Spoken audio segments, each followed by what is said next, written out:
will receive in the mighty name of Jesus. Napapasalamat din po ako na isang daan po ang pera ko sa wallet ko. Tapos, nilaglag ko ito dito sa ating exercise offering. Tapos, pag-uwi ko ng bahay, sabi ko, wala na ako nakapira-pira. Sabi ko, bakit dito may isang daan dito sa aking wallet? Nilaglag ko na rin kanina doon. Bakit nandito pa ito? Amen, amen. Ano madadagdagan pa? Opo. Amen. Parang nandito na ako sa Diyaw, marami pa akong karanasan na hindi ko na napadisplay sa inyo kasi mahaba pa. Kita sa maliit na bagay, ibig sabihin, magkakatiwalaan ka rin ng Lord sa malaki at marami pang bagay. Amen. So tayo, Birthday to you. Happy birthday to you. Birthday. Happy birthday to you.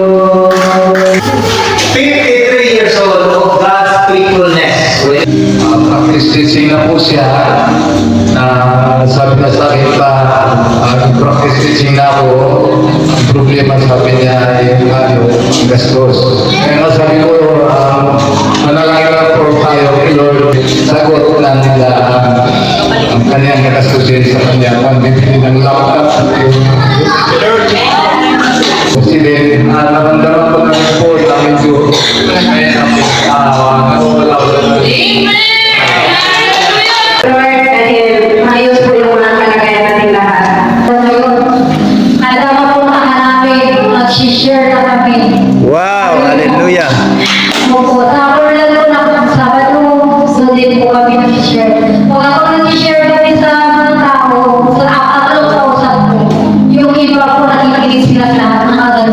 Talaga, lahat po sila nakakagano'n. Gusto po nila makinig. Kaya may share ko naman yung sa 7 days.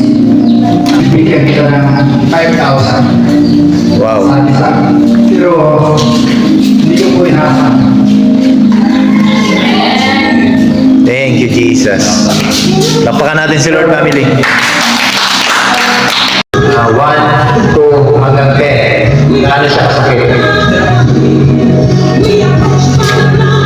Yung pinakamasakit sa po. Gaano siya kasakit? Mga sakpo. Family. Ibig sabihin, masakit ka lang. Now receive. I command this pain. Come out. Come out. In the name of Jesus. This pain will be gone right now.